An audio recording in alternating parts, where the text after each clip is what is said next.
Letters from Spain. Letter 8. Climate change and immigration. Hello.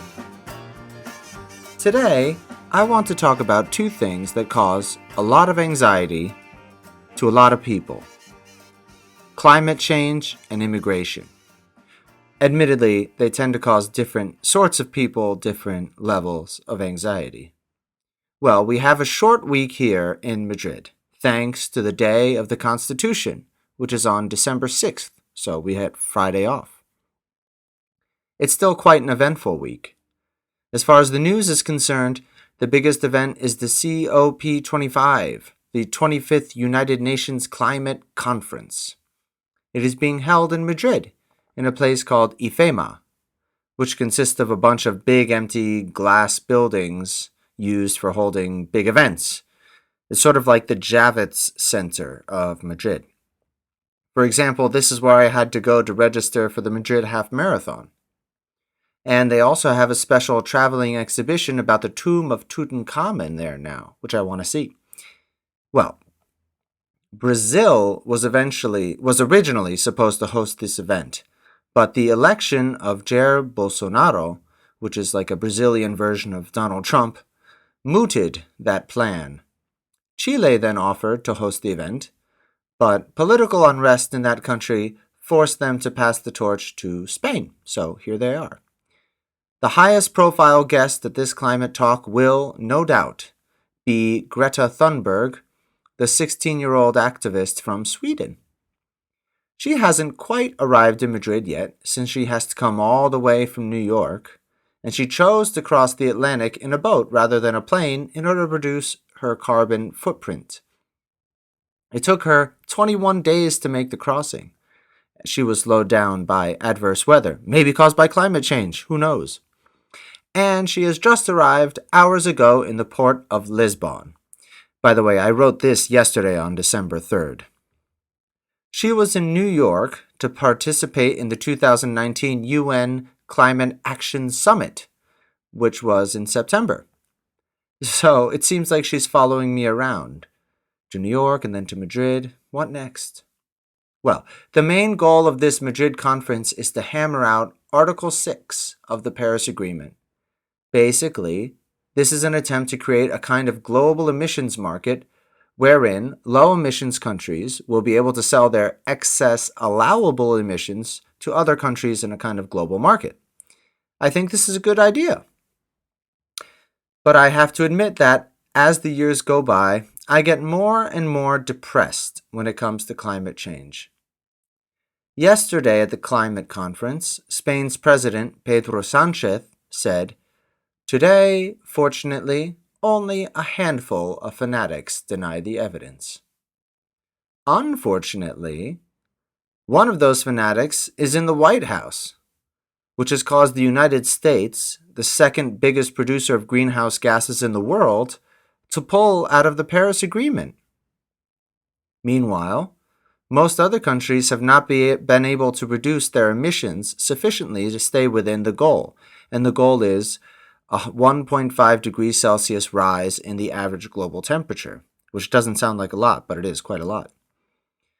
China, for example, which is the world's biggest greenhouse gas contributor, is still increasing rather than decreasing its emissions. I remember when global warming was considered to be something we had to solve, but for our grandchildren's sake. Yet, as the years have gone by and governments have continued to sit on their hands, the problem has become increasingly acute. Not a problem for future generations, but for us. Unfortunately, by their very nature, these huge international agreements take a lot of time. And even if the UN does pass sweeping resolutions, the laws must still be hammered out and enacted in all of the different member states. Democracy is an awfully slow form of government, while climate change keeps accelerating. As far as Spain is concerned, I think that the country is doing decently well. There is a robust public transport system. If you go up north, especially in Galicia, you can see dozens upon dozens of wind turbines, which supply a sizable portion of the country's power. If you go south, it's not hard to find solar panels baking in the Mediterranean sun. Near Seville, from the major highway, you can see the PS10 solar power plant. It's very strange. It uses hundreds of mirrors, over 600, to focus light onto a central point elevated on a high tower. It really looks quite cool. It reminds me of Sauron's tower from Lord of the Rings for some reason. Last year, in 2018, renewable energy accounted for 40% of the energy produced in Spain. The comparable figure for the United States is 17%. To pick a more humble example, I was happy to find that the little plastic bags that you use for fruits and vegetables in my supermarket here in Spain are biodegradable, so that's nice. In any case, while climate change is threatening and occupying the world, my little world has been occupied and threatened by issues of immigration, namely my own immigration. For the 5th time, I had to go and renew my visa in order to stay in Spain. So I thought that I'd take a little opportunity to walk you through the process of legally working as a language assistant in Spain as an American. You start off in America, obviously. Now, first you need to secure a job in Spain as a language assistant. The most popular way to do this is through the Ministry of Education, but there are several other programs in Spain. You apply online, and, assuming you're accepted, you're emailed an official letter stating the details of your job. Now, this letter can sometimes take a distressingly long time to arrive, and some years it takes longer than others, but once you have that letter, you are ready to apply for your visa. Well, to do this, you need to locate your nearest Spanish consulate. I'm lucky to live near New York City, where there's a Spanish consulate, but for many people, the nearest consulate is hours away, hours and hours. So to apply for the visa, you need to gather together several things. There are easy things like writing a check for the fee and filling out a form. Then you have the official letter with your job details, which is emailed to you. And then there are more difficult things. You need a doctor's note saying that you're in good health. And this means a visit to your doctor. You need proof of financial means, which means that you can either go to a bank and get a bank statement. Well, you could probably get that online. Or you could get a notarized statement from a parent stating that they're going to support you financially. The most difficult thing is a background check. You need to get this from the FBI. And since the FBI takes a long time in doing background checks, you're going to have to use what's called a channeler, and that's a third-party company that speeds things up. To do this, you'll need to go get your fingerprints taken. And once you get your background check back from the FBI, from the channeler, and let's assume that you have a clean criminal record and you're not a criminal, you're still not done, because now you need what's called an apostille. And this is a document certifying the background check from the FBI for international use. As it comes, the FBI background check is only valid for domestic use. So the apostille is an extra document. Now, to get this apostille in a reasonable amount of time, you need to pay another channeling service, send the background check in the mail, wait a few days, yada, yada, yada. Okay, so we gather all these documents together. When I got my visa, all I had to do was mail my documents in with my passport, and they would send my passport back with the relevant stamp in a few weeks. And that system worked pretty well. But that system worked a little too well for the Spanish government. So they decided to change it to make it a little bit less effective. Now, you need to book an appointment and physically bring all of your documents into the consulate office. Even this wouldn't be so much of a problem, at least for me, since I live near the consulate. if there were appointments. But both times that my brother had to do it, all of the appointments were booked solid for months. Lucky for him, they gave him an emergency slot. Well, so let's say you go through all of these hoops. They give you back your visa and in the passport. Hooray! But you're not done. This visa only lasts about 3 months. It's really just to get you into the country and settle down. Once you get in, you have to apply for your real identity card. And this, of course, is another long process. You need to make an appointment at a special police station. In Madrid, the police station is in a place called Aluche. And then you need to get a bunch of documents in order.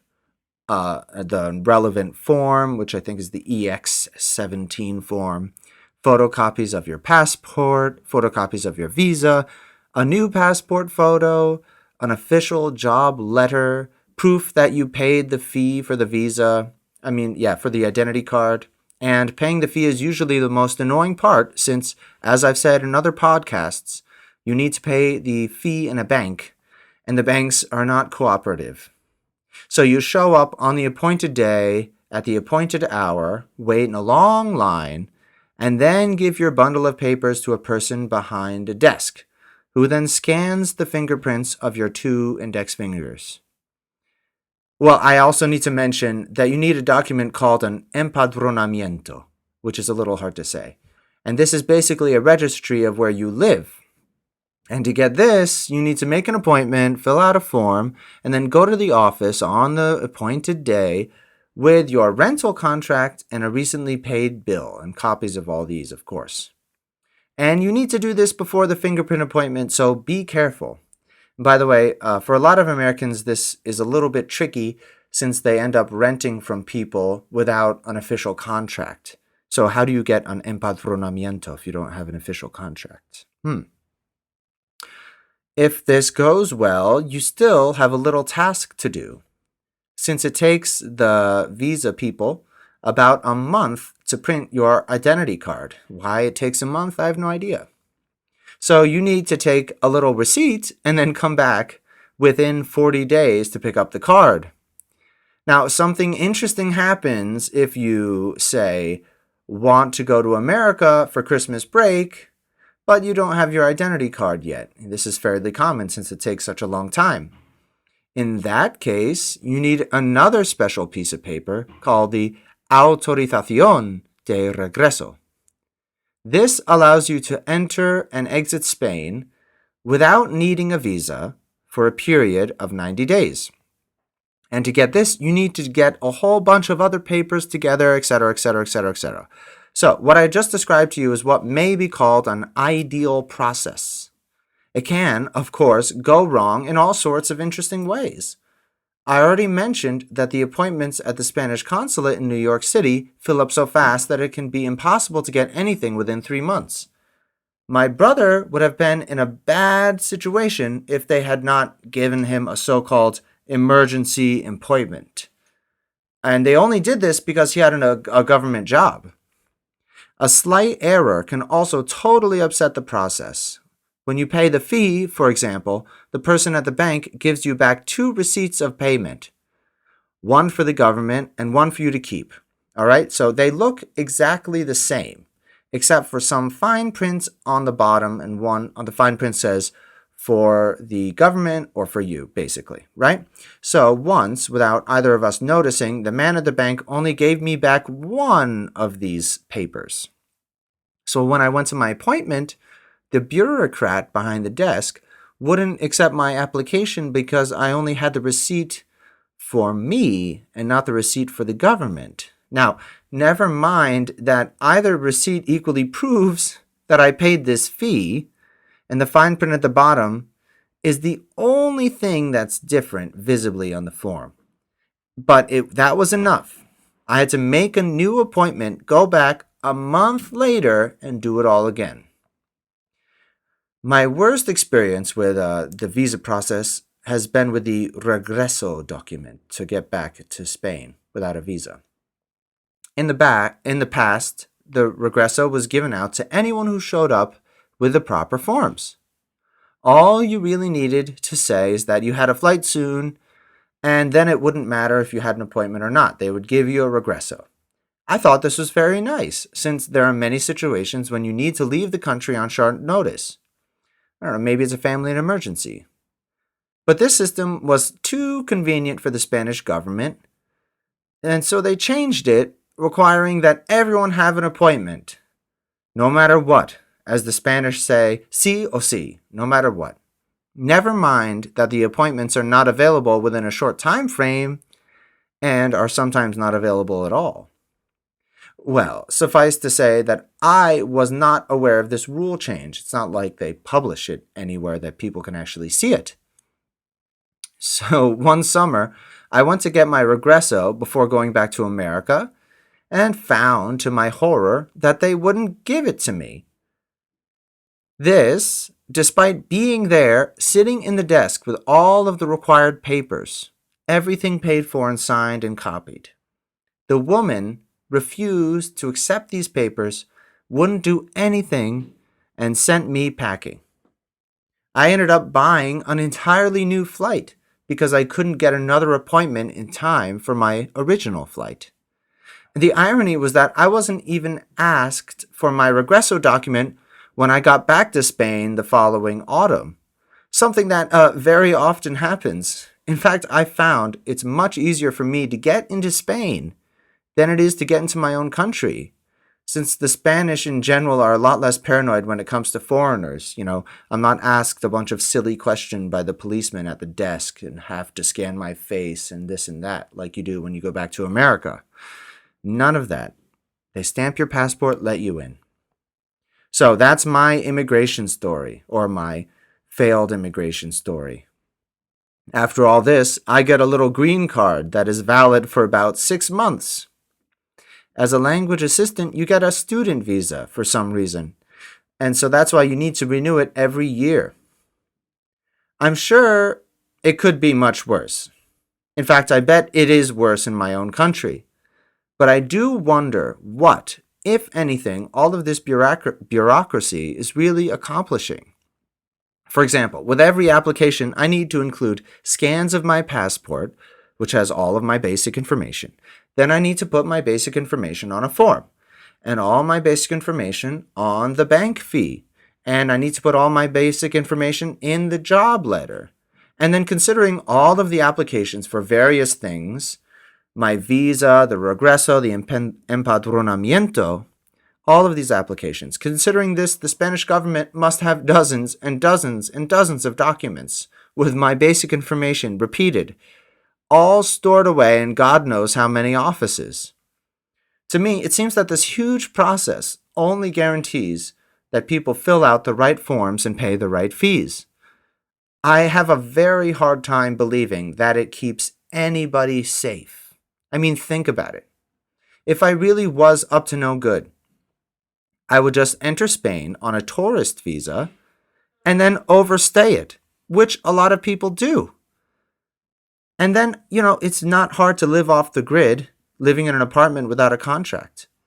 And think about how much all of this unnecessary bureaucracy is contributing to global climate change. So, with all these papers and all the people working and commuting to work, it's just a big waste of resources.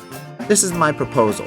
Open the borders, eliminate all of these petty and useless processes, and then put everyone who's working now in the visa services, put them to work building solar panels or wind turbines or something. I'm sure the world would be a better place. Thank you.